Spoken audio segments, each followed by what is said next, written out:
What's up, guys? Welcome back to my Lifeyt. In the last episode, we got everything sitting where we want it. We got whatever kind of placed it where it needs to be.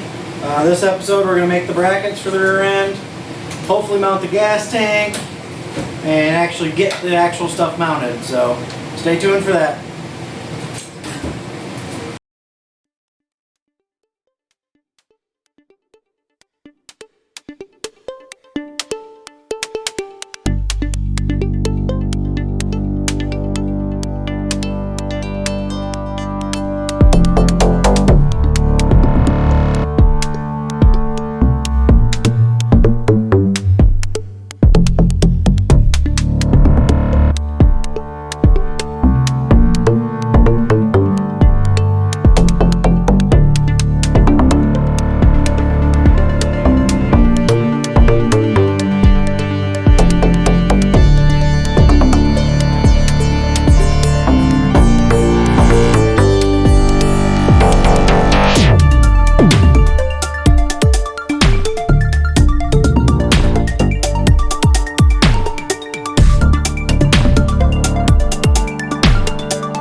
Alright guys, so we lost some footage on this one, but we got the roll bar on, we got the whole back axle is bolted in and ready to go, gas tank's on, and we actually had to change these front spindles. We had to put some different front spindles so it fit our wheels.